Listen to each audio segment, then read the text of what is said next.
بسم اللہ الرحمن الرحیم۔ جی اسٹوڈنٹس، آج ہم 9th کلاس کی ترجمۃ القرآن کا چیپٹر نمبر 6 سٹارٹ کرنے جا رہے ہیں، جس کا عنوان ہے سورۃ الشعراء۔ ٹھیک ہے جی، چلیے ہم اس کو سٹارٹ کرتے ہیں۔ سب سے پہلے ہم اس کی ریڈنگ کریں گے اور دیکھتے ہیں کہ اس میں کون کون سے MCQs ہمارے لیے اہم ہیں اور کیا کیا چیزیں ہم نے اس میں یاد کرنی ہے۔ ٹھیک ہے، تو سورۃ شعراء مکی صورت ہے۔ ٹھیک ہے، تو سب سے ساری صورتوں میں یہ آیا ہے کہ سورۃ شعراء مکی ہے یا مدنی ہے، تو سورۃ شعراء جو ہے وہ مکی ہے۔ ٹھیک ہے، اس کی آیات کی تعداد جو ہے وہ 227 ہے۔ ٹھیک ہے، اور رکوع یہاں پہ نہیں لکھے ہوئے، آپ احتیاطاً یاد کر لیجیے گا۔ اس کے رکوع کی تعداد جو ہے وہ 11 ہیں، 11۔ ٹھیک ہے، اس کی آیات کی تعداد کتنی ہے؟ 227۔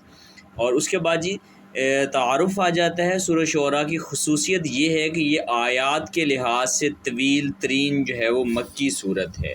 ٹھیک ہے، آیات کے لحاظ سے دو چیزیں ذہن میں رکھیں۔ سب سے پہلے تو یہ ہے کہ قرآن مجید کی سب سے بڑی صورت کون سی ہے؟ تو قرآن مجید کی سب سے بڑی صورت جو ہے وہ سورۃ البقرہ ہی ہے۔ ٹھیک ہے، یہ سورۃ شعراء جو ہے یہ آیات کے لحاظ سے عام طور پہ ایسا ہوتا ہے کہ مکی صورتیں جو ہیں وہ مکی آیات اور مکی صورتیں جو وہ چھوٹی ہوتی ہیں۔ ٹھیک ہے، لیکن سورۃ شعراء مکی صورت ہونے کے باوجود آیات کے لحاظ سے سب سے اپنا طویل صورت ہے، یعنی کہ اس کی آیات جو ہیں وہ طویل ہیں، لمبی ہیں۔ ٹھیک ہے، تو یہ چیز آپ نے ذہن میں رکھنی ہے، کنفیوز نہیں ہونا کہ سورۃ بقرہ ہی ہے قرآن مجید کی سب سے لمبی صورت، لیکن آیات کے لحاظ سے طویل ترین مکی صورت سورۃ شعراء ہے۔ ٹھیک ہے، نیکسٹ چلتے ہیں۔ یہاں سے سوال نمبر جو ہے وہ 1 کا جواب بھی بن رہا ہے۔ سوال نمبر 1 کیا ہے؟ سوال نمبر 1 یہ ہے کہ سورۃ شعراء کا یہ نام کیوں رکھا گیا ہے؟ ٹھیک ہے، تو سورۃ شعراء کے آخر میں اچھے اور برے شاعروں کی نشانیاں بیان کی گئی ہیں۔ سورۃ شعراء کے آخر میں اچھے اور برے شاعروں کی نشانیاں بیان کی گئی ہیں، اسی مناسبت سے اس سورت کا نام سورۃ الشعراء رکھا گیا ہے۔ ٹھیک ہے، یہ سوال نمبر 1 کا جواب بھی ہے۔ یہاں سے سوال نمبر 2 کا جواب ہے۔ سوال نمبر 2 ہے سورۃ شعراء کا خلاصہ کیا ہے؟ تو سورۃ شعراء کا خلاصہ سابقہ انبیاء کرام کے واقعات کے ذریعے مسلمانوں کو مسلسل جو ہے وہ تسلی دینا ہے۔ سمجھ میں آئی؟ سابقہ انبیاء جتنے بھی انبیاء کرام تشریف لائے، ان کے ساتھ جو واقعات پیش آئے، قوموں کو جو عذاب ہوا، انہوں نے نافرمانی کی اور جنہوں نے فرما برداری کی وغیرہ وغیرہ، یہ ساری چیزوں کا مقصد کیا ہے؟ مسلمانوں کو تسلی دینا ہے۔ ٹھیک ہے، تو یہ تھا سوال نمبر 2 کا جواب۔ جی نیکسٹ اسٹارٹ کرتے ہیں۔ نیکسٹ جو ہے اس میں سب سے پہلے ہم دیکھ لیتے ہیں کہ ہمارے لیے کون کون سے MCQs اہم ہیں۔ نمبر 1 پہ تو یہ ہے کہ سورت آیات کے لحاظ سے طویل ترین صورت کون سی ہے؟ تو سورۃ شعراء ہے۔ اسی طرح سورۃ شعراء مکی ہے یا مدنی؟ تو سورۃ شعراء جو ہے وہ مکی صورت ہے۔ ٹھیک ہے، سورۃ شعراء کی آیات کی تعداد کتنی ہے؟ تو سورۃ شعراء کی آیات کی تعداد جو ہے وہ کتنی ہے؟ 227 ہے۔ ٹھیک ہے، اور اسی طرح یہ پوچھا جا سکتا ہے کہ سورۃ شعراء کے آخر اچھے اور برے شاعروں کی نشانیاں بیان کی گئیں کس میں؟ سورۃ شعراء میں بیان کی گئی ہیں۔ ٹھیک ہے، یہ ساری چیزیں جو ہے وہ پوچھی جا سکتی ہیں۔ نمبر اینڈ پہ ہے حضرت محمد صلی اللہ علیہ وآلہ وسلم کو تسلی دینے سے آغاز ہوتا ہے۔ کس چیز کا آغاز ہوتا ہے؟ تو سورۃ شعراء کا آغاز جو ہوتا ہے نبی کریم علیہ السلام کو تسلی دینے سے ہوتا ہے۔ ٹھیک ہے، اس میں اور اس طرح بھی پوچھا جا سکتا ہے کہ انبیاء کے واقعات کے ذریعے کن کو تسلی دی گئی؟ تو انبیاء کے واقعات کے ذریعے حضرت محمد رسول اللہ صلی اللہ علیہ وآلہ وسلم کو کیا ہے؟ تسلی دی گئی کہ ایک دن جو ہے آپ ضرور کامیاب ہونے والے ہیں۔ ٹھیک ہے، تو چلیے نیکسٹ اسٹارٹ کرتے ہیں۔ نیکسٹ ہے جی اس کے مضامین اسٹارٹ ہو رہے ہیں کہ سورۃ شعراء کا آغاز حضرت محمد رسول اللہ خاتم النبیین صلی اللہ علیہ وآلہ وسلم کو تسلی دینے سے ہوتا ہے، یعنی کہ اس کا جو سٹارٹ ہے وہ نبی کریم علیہ السلام کو تسلی دینے سے ہوتا ہے کہ آپ جو ہے وہ دعوت تبلیغ کرتے رہیں، ایک نہ ایک دن آپ ضرور کامیاب ہو جائیں گے۔ ٹھیک ہے، پھر سابقہ انبیاء کرام کا اپنی قوموں کو حوصلے اور ثابت قدمی کے ساتھ اللہ تعالیٰ کی وحدانیت کی دعوت دینے کا ذکر ہے، یعنی کہ سب سے پہلے سورۃ شعراء کے آغاز میں نبی کریم علیہ السلام کو تسلی دی گئی ہے، اور اس کے بعد جو ہے وہ جو پچھلے انبیاء کرام علیہ السلام تھے ان کی قوموں کو حوصلے اور ثابت قدمی کے ساتھ اللہ تعالیٰ نے جو وحدانیت کی انہوں نے دعوت دی تھی اس کا ذکر ہے کہ انہوں نے کس طرح اپنی قوم کو دعوت دی اور انہوں نے کیا کیا۔ ٹھیک ہے، اس مبارک دعوت کو قبول کر لینے والوں کی نجات پانے اور نافرمانوں پر دنیا میں عذاب اتارے جانے کا ذکر ہے، یعنی کہ اس مبارک دعوت کو جن لوگوں نے قبول کر لیا تو ان کے اوپر جو انعام ہوئے وہ بھی اللہ تعالیٰ نے بیان کیے ہیں، اور جو نافرمانوں پر دنیا میں عذاب اتارے گئے وہ بھی کیا ہے اس صورت کے اندر بیان ہوئے ہیں، ٹھیک ہے۔ نیکسٹ ہے ان واقعات کے ذریعے حضرت محمد رسول اللہ صلی اللہ علیہ وآلہ وسلم اور صحابہ کرام رضی اللہ تعالیٰ عنہم کو تسلی دی گئی کہ ایک دن آپ جو ہے وہ ضرور کامیاب ہوں گے، ٹھیک ہے۔ نیکسٹ ہے مشرکین مکہ اور دوسرے نافرمانوں کو متوجہ کیا گیا کہ نافرمانوں قوموں کے دردناک انجام سے خبردار ہو کر اپنی اصلاح کر لیں، یعنی کہ جو مشرکین جو ہے وہ نبی کریم علیہ السلام کو جھٹلا رہے تھے، قرآن مجید کو جھٹلا رہے تھے، اسلام کو جھٹلا رہے تھے، تو ان کو متوجہ کیا گیا کہ جس طرح پہلی قوموں کے دردناک عذاب ان کے اوپر نازل ہوئے، ان کا کیا حشر ہوا، خبردار آپ بھی جو ہے وہ اپنی اصلاح کر لیں۔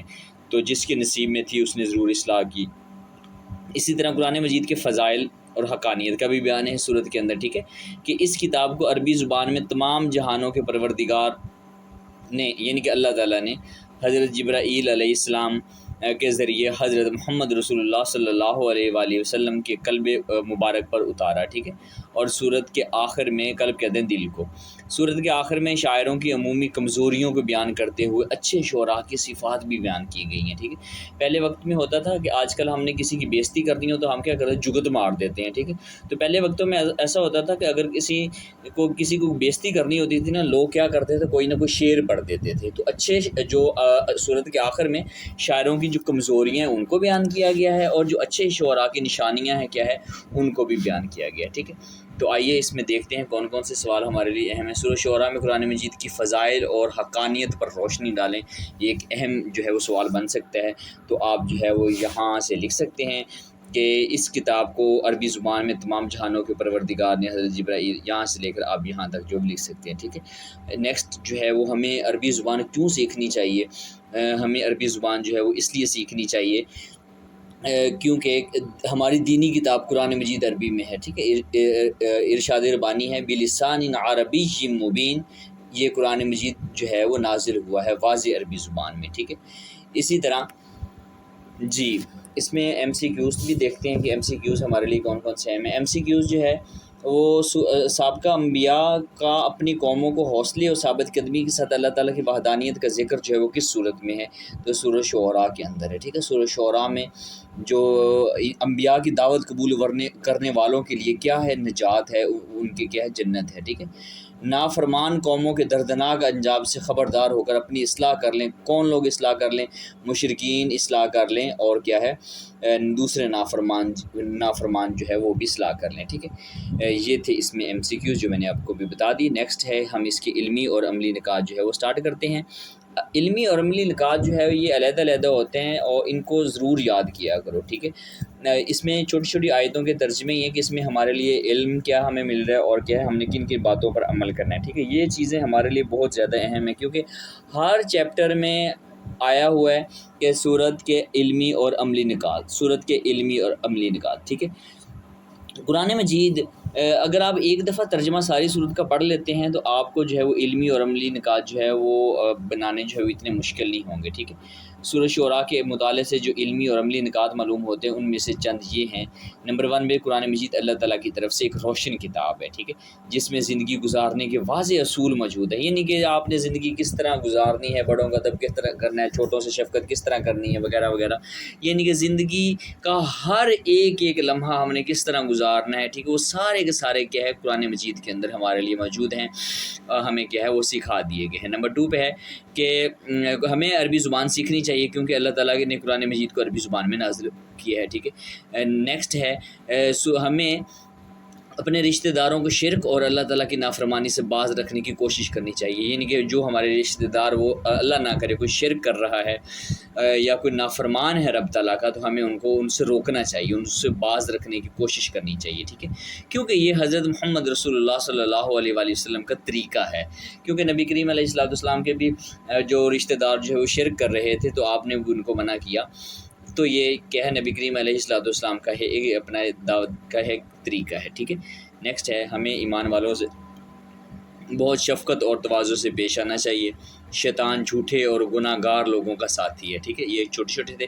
اچھا سوری، اس میں بتانا بھول گیا اس میں یہ سوال بھی ہے کہ سورۃ شعراء کے علمی اور جو ہے وہ عملی نکات تحریر کریں، ٹھیک ہے۔ تو میں نے یہ جو مجھے آسان لگے میں نے ان پہ نشانات لگوا دیے ہیں، ٹھیک ہے۔ تو آپ دیکھ لیں گے آپ کے لیے جو ہے وہ آسانی ہو، آپ ان میں سے کوئی بھی اپنا جو ہے وہ 2 علمی کر لیں، 2 عملی کر لیں، آپ کے لیے یہ کافی ہوگا، ٹھیک ہے۔ نیکسٹ ہے جھوٹے شاعروں کی پیروی کرنے والے عموماً گمراہ لوگ ہوتے ہیں۔ ظاہر بات ہے ایک انسان ہے وہ اچھے لوگوں کے ساتھ اٹھتا بیٹھتا ہے، ٹھیک ہے، ان کے تعلق جو ہے وہ اچھے لوگوں کے ساتھ ہے تو وہ اچھا ہی بنے گا، ٹھیک ہے۔ ایک شخص ہے اس کا جو وہ اٹھنا بیٹھنا ہی برے لوگوں کے ساتھ ہے تو وہ برا ہی بنے گا، ٹھیک ہے۔ تو جھوٹے شاعروں کی جو پیروی کرے ان پر جو عمل کرے گا، ٹھیک ہے، تو ظاہری بات ہے وہ خود تو گمراہ ہوئے اور کیا ہے وہ لوگوں کو بھی گمراہ کریں گے، ٹھیک ہے۔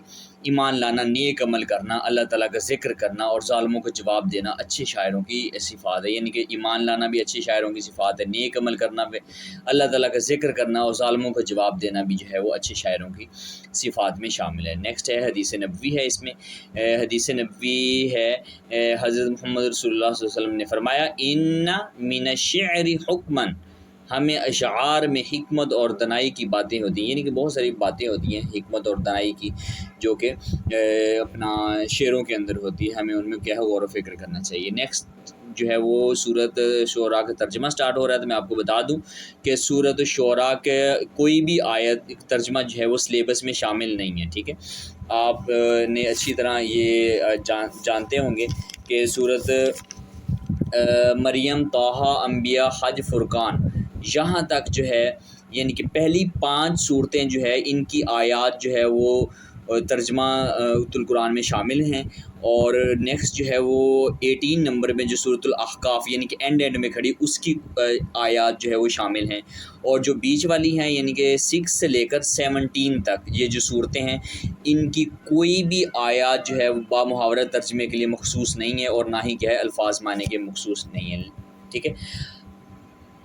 تو آپ نے ویسے اس کا ترجمہ جو ہے وہ ایک دفعہ اپنا پڑھ لینا ہے، ممکن ہے کہ اس میں سے بھی کچھ نہ کچھ آ جائے، کوئی معروضی اس میں سے اٹھا سکتے ہیں وغیرہ وغیرہ، ٹھیک ہے۔ تو چلیے ہم نیکسٹ چلتے ہیں اس کے اپنا معروضی کی طرف، کیونکہ ترجمہ تو ہم نے پڑھنا نہیں ہے، تو دیکھتے ہیں کہ معروضی میں جو ہے وہ ہمارے لیے کیا کیا سوال ہیں اور ان کو ہم نے کیسے حل کرنا ہے۔ جی یہ دیکھیں اس کے جو اینڈ پہ لکھا ہوتا ہے عموماً کہ اس صورت کی آپ نے اتنی سے لے کر اتنی تک آیات یاد کرنی، تو اس کے اپنا اس میں کوئی نہیں لکھا ہوا، ٹھیک ہے۔ تو یہ دعا بھی آپ نے یاد کر لینی ہے، اور رب حب لی حکما والحقنی بالصالحین واجعل لی لسان صدق فی الآخرین واجعلنی من ورثۃ جنۃ النعیم، اے میرے رب مجھے حکمت عطا فرما، مجھے صالحین میں شامل فرما، اور میرا ذکر خیر جاری فرما بعد میں آنے والوں میں، ٹھیک ہے، اور مجھے بنا دے نعمتوں والی جنت کے وارثوں میں سے۔ اسی طرح نیکسٹ دعا ہے ولا تخزنی یوم یبعثون، تو یہ بھی آپ نے جو ہے وہ دعا یاد کر لینی ہے، مجھے رسوا نہ کرنا جس دن لوگ دوبارہ اٹھائے جائیں گے، یعنی کہ قیامت کے دن جو ہے وہ مجھے رسوا نہ کرنا، ٹھیک ہے۔ نیکسٹ جو ہے وہ ہم اس کے MCQs حل کرتے ہیں۔ تو سب سے پہلا MCQs ہے وہ انتہائی آسان ہے، امید ہے کہ آپ کو ویسے آتا ہوگا کہ آیات کے لحاظ سے طویل ترین مکی صورت کون سی ہے، تو سورۃ شعراء ہے، ٹھیک ہے۔ اسی طرح سورۃ شعراء کے آخر میں صفات جو ہے وہ بیان ہوئی ہیں، کن کی صفات جو ہے وہ بیان ہوئی ہیں، وہ کیا ہے شاعروں کی صفات بیان ہوئی ہیں، ٹھیک ہے۔ اسی طرح تیسرے نمبر پہ جھوٹے اور گناہ گار لوگوں کا ساتھی جو ہے وہ کون ہوتا ہے، وہ کیا ہوتا ہے شیطان ہوتا ہے۔ اسی طرح نافرمانوں پر جو ہے وہ عذاب اترتا ہے، کب نافرمانوں پر عذاب اترتا ہے، دنیا میں عذاب اترتا ہے، ٹھیک ہے۔ اسی طرح جو ہے وہ نیکسٹ آ جاتے ہیں، عموماً جھوٹے شاعروں کی پیروی کون کرتے ہیں، گمراہ لوگ کرتے ہیں، ٹھیک ہے۔ جی نیکسٹ سوالات سٹارٹ ہو رہے ہیں کہ سورۃ شعراء کا یہ نام کیوں رکھا گیا، یہ بھی میں نے ابھی آپ کو نشان لگوا دیا۔ سورۃ شعراء کا خلاصہ یہ بھی میں نے نشان لگوا دیا۔ سورۃ شعراء کے اہم علمی اور عملی نکات جو ہے ان پہ بھی میں نے آپ کو کیا ہے نشان لگوا دیا، آپ وہاں سے دیکھ کر یاد کر سکتے ہیں اور کیا ہے اس کو لکھ سکتے ہیں۔ جی اور اس میں ایک اور چیز میں آپ کو بتا دوں، سورۃ شعراء میں آپ ایک دفعہ پڑھ لیجئے گا، اس میں عموماً یہ پوچھا جا سکتا ہے کہ سورۃ شعراء میں کن کن انبیاء کرام علیہ السلام کا ذکر ہے، تو سورۃ شعراء میں حضرت نوح علیہ السلام کا ذکر ہے، حضرت ہود علیہ السلام کا ذکر ہے، حضرت صالح علیہ السلام کا ذکر ہے، لوط علیہ السلام کا ذکر ہے، موسیٰ علیہ السلام کا ذکر ہے، شعیب علیہ السلام کا ذکر ہے، حضرت محمد رسول اللہ صلی اللہ علیہ وسلم کا ذکر ہے۔ آپ ان میں سے جو ہے وہ کوئی 3 سے 4 یاد کر سکتے ہیں، ٹھیک ہے۔ سورۃ شعراء پر ایک مفصل نوٹ تحریر کیجئے۔ تو چلیے ہم اس کے سٹارٹنگ میں چلتے ہیں اس چیپٹر کے، اور وہاں سے میں آپ کو نشانات لگواتا ہوں. آپ پینسل اٹھا کے اپنی بک میں نوٹ کر سکتے ہیں کہ کہاں سے لے کر کہاں تک ہم نے کیا ہے اس کا لانگ حل کرنا ہے. جی جو لانگ سوال ہوتا ہے اس میں آپ نا سب سے جو مین چیز ہوتی ہے نا وہ یہ ہوتی ہے کہ آپ ہیڈنگز یاد رکھا کریں. ٹھیک ہے، تو اس میں سب سے پہلی آپ نے ہیڈنگ دینی ہے تعارف میں آپ نے یہ لکھ دینا ہے یہاں تک، اور کیا ہے یہاں سے لے کر آپ نے یہاں تک لکھ دینا ہے. ٹھیک ہے، طویل ترین صورت تک. نیکسٹ آپ ہیڈنگ دیں گے وجہ تسمیہ جو ہے یہاں سے لے کر آپ نے یہاں تک لکھ دینی ہے، اور جو ہے وہ نیکسٹ آپ نے لکھنا ہے خلاصہ. ٹھیک ہے، خلاصہ آپ نے لے کر یہاں تک لکھ دینا ہے. یہ مطلب کہ سارا ہی آپ نے یاد کر لینا ہے. یہ آپ کی کم از کم کتنی 1 2 3 4 ہیڈنگز بن جائیں گی. ٹھیک ہے، مطلب ایک پورے پیج پہ یہ آ جائے گا. ٹھیک ہے، نیکسٹ مضامین کی طرف آ جاتے ہیں. تو سب سے پہلے آپ نے ہیڈنگ دینی ہے حضرت محمد رسول اللہ صلی اللہ علیہ وسلم کو تسلی دینے کے بیان. ٹھیک ہے، تو اس میں آپ نے زبانی لکھنا ہے کہ نبی کریم علیہ السلام کو کیا ہے تسلی دی گئی ہے کہ آپ جو ہے وہ بہت سارے انبیاء کے واقعات کو بیان کر کے کہ آپ ثابت قدم رہیں اور لوگوں کو کیا ہے تبلیغ دین کرتے رہیں. یہ ایک نہ ایک دن جو ہے وہ جن کے نصیب میں وہ ضرور ایمان لے آئیں گے. ٹھیک ہے، نیکسٹ ہیڈنگ دینی ہے آپ نے انبیاء کی دعوت قبول نہ کرنے والوں کا انجام. ٹھیک ہے، تو اس میں آپ نے لکھ دینا ہے کہ جن لوگوں نے جو ہے وہ نبیوں کی باتیں نہیں مانی وہ کیا ہے ان کے لیے دردناک انجام ہوا ہے. ٹھیک ہے، اور اسی طرح نیکسٹ آپ ہیڈنگ دے دیں گے قرآن مجید کے فضائل. ٹھیک ہے، تو اس میں جو ہے وہ آپ کچھ نہ کچھ قرآن مجید کے فضائل لکھ دیں گے. ٹھیک ہے، قرآن مجید کے فضائل و حقانیت کا بیان ہے کہ اس کتاب کو عربی میں تمام جہانوں کے پروردگار نے حضرت جبرائیل علیہ السلام کے ذریعے جو ہے وہ قلب مبارک پر نازل کیا. بس یہاں تک آپ لکھ دیں گے. ٹھیک ہے، نیکسٹ آپ اس کے علمی نکات میں سے آپ پہلی ہیڈنگ دیں گے رشتہ داروں کی اصلاح. ٹھیک ہے، تو ہمیں اپنے جو رشتہ دار جو ہے وہ نہ اللہ تعالیٰ کی نافرمانی کر رہے ہیں تو ان کو کیا ہے ہمیں ان سے باز رکھنے کی کوشش کرنی چاہیے. ٹھیک ہے، اسی طرح اچھے شاعروں کی حوصلہ افزائی بھی آپ لکھ سکتے ہیں کہ اچھے شاعروں کے خلاف جو ہے اسلام جو ہے وہ اچھے شاعروں کے خلاف نہیں ہے. اچھی شاعری کو رسول اللہ صلی اللہ علیہ وسلم نے پسند کیا. ٹھیک ہے، اور اینڈ پہ آپ نے یہ علمی اور عملی نکات جو ہے وہ یاد تو ویسے ہی کیے ہوں گے، تو آپ نے کیا ہے دو جو ہے وہ علمی اور 2 عملی جو ہے وہ نکات اس کے لکھ دینے ہیں. ٹھیک ہے، اس طرح آپ کا لانگ یہ حل ہو جائے گا. امید ہے کہ آپ کو آج کا لیسن پسند آیا ہوگا. اگر آپ کا کسی قسم کا کوئی کویشچن ہے تو کمنٹ باکس میں پوچھ سکتے ہیں، یا کیا ہے ویڈیو کے ڈسکرپشن میں میرے انسٹاگرام اکاؤنٹ کا لنک موجود ہے، وہاں پہ بھی آ کے پوچھ سکتے ہیں. دعا میں یاد رکھیے گا. اللہ حافظ.